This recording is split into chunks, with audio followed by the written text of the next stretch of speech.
Herkese merhaba. Şöyle bir düşünelim, sürekli bir bilgi bombardımanı altındayız değil mi ama?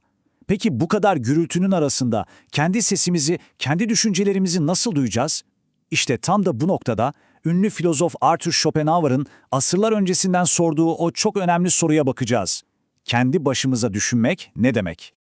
Hadi dürüst olalım. Bu soru Schopenhauer'ın yüzlerce yıl önceki endişelerini alıp sanki bugünün tam kalbine, o sürekli kaydırdığımız ekranların tam ortasına koyuyor. Gerçekten o ekranı her kaydırdığınızda zihninizin içinde neler oluyor?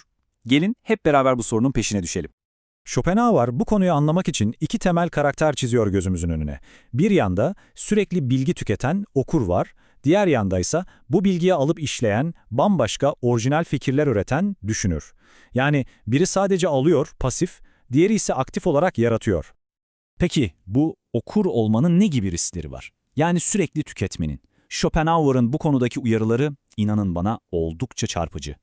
Hadi gelin şu pasif tüketimin tehlikelerine bir dalalım bakalım. İşte Schopenhauer'ın ana argümanı bu kadar basit ve net. Diyor ki, eğer okumayı düşünmenin yerine koyarsan, aslında kendi zihninin kontrolünü, egemenliğini bir başkasına devrediyorsun demektir. Bir saniye durup düşünün, bu ne kadar sarsıcı bir iddia değil mi? Yani olay şu, sürekli okumak, zihnin o kendi kendine doğal akışını bıçak gibi kesiyor. Tam aklınıza bir fikir filizleniyor, bir şeyler oluşuyor, hop bir kitap açıyorsunuz ve bütün o süreci durduruyorsunuz. Zihniniz kendi yolunda gitmek yerine bambaşka bir yola girmeye zorlanıyor. Schopenhauer'un burada kullandığı benzetme gerçekten çok güçlü. Diyor ki, pasif bir zihin, üzerine mühür basılan sıcak bir mum gibidir. Kendi şeklini alamaz. Sadece başkalarının fikirleriyle damgalanır. O kadar. Bu zihinsel baskının sonucu ne oluyor peki? Kaçınılmaz olarak esneklik ve özgünlük kayboluyor. Sürekli başkalarının düşünceleriyle dolu bir zihin, hani o kendi kendine sıçrama yeteneği var ya, işte o gücü, o orijinal fikir üretme potansiyelini yitiriyor. Schopenhauer'ın kitap filozofu diye bir tanımı var. Bu kişi kimdir biliyor musunuz? Bilgisi böyle organik olarak doğal yollarla büyümemiştir. Onun yerine sağdan soldan topladığı parçaları bir araya getirmiştir. Sonuç, canlı bir varlık değil, adeta bir otomat. İçinde ne bir uyum var ne de bir yaşam pırıltısı. Ve işte bu kronik okurun trajik sonu da bu oluyor. Başkalarının düşünceleri için adeta bir taşıma kabına dönüşüyorlar.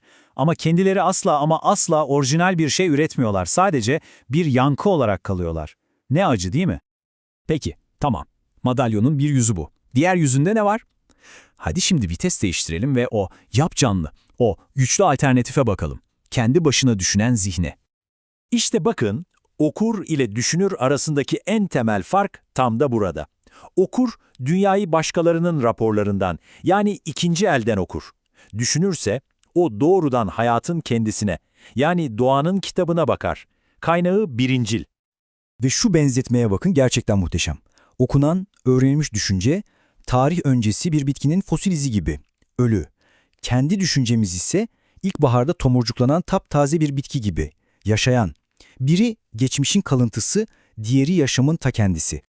Bu farkı başka nasıl anlarız? Şöyle düşünün, okurun bilgisi renklerle dolu ama hiçbir uyumun olmadığı bir palet gibi. Düşünürün kazanımları ise o renklerin kullanıldığı mükemmel bir uyum içindeki harika bir tablo gibi. Birinde sadece malzemeler var, diğerinde ise bir sanat eseri. İşte düşünürü asıl güçlü kılan şey de bu, zihinsel egemenlik. Onun zihni bir hükümdar gibidir. Bütün kararlar, bütün yargılar kendi egemen gücünden çıkar. Sadece kendi onayladığı, kendi muhakemesinden geçen fikirlere inanır. Peki, gelelim kilit soruya. Bir gerçeği bir kitapta kolayca okuyup öğrenebilecekken neden o zorlu yola girip kendi başımıza keşfetmemiz bu kadar daha değerli olsun ki? Yani neden? İşte cevap bilginin ta kendisinde, doğasında gizli. Bakın, bir kitapta bulabileceğiniz bir gerçeği keşfetmek için belki de yıllarınızı harcayacaksınız. Ama buna rağmen o kendi bulduğunuz şey çok daha değerli. Ve bunun çok somut, çok sarsıcı bir sebebi var. İşte Schopenhauer'ın cevabı tam 100 kat. Kendi düşüncenizle, kendi emeğinizle ulaştığınız bir hakikat, bir başkasından okuduğunuzdan 100 kat daha değerli. Neden?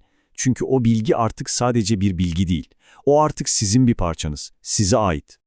Goethe'nin şu sözü bu fikri mükemmel özetliyor aslında. Babalarından miras aldığını ona sahip olmak için kazan. Yani bilgi size miras kalabilir Ama ona gerçekten sahip olmak için onu bizzat kazanmanız, hak etmeniz gerekir.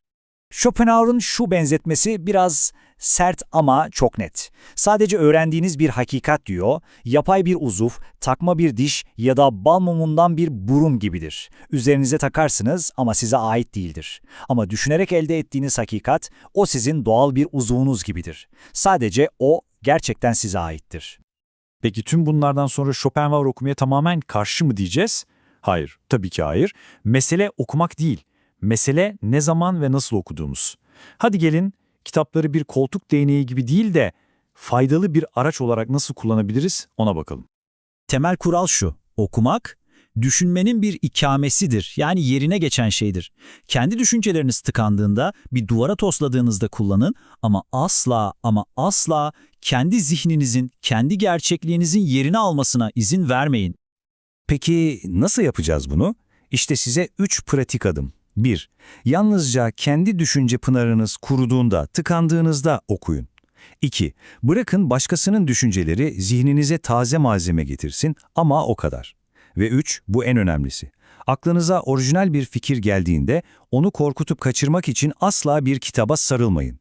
Schopenhauer bunun için kutsal ruha karşı işlenmiş bir günahtır diyor. O kadar ciddi yani.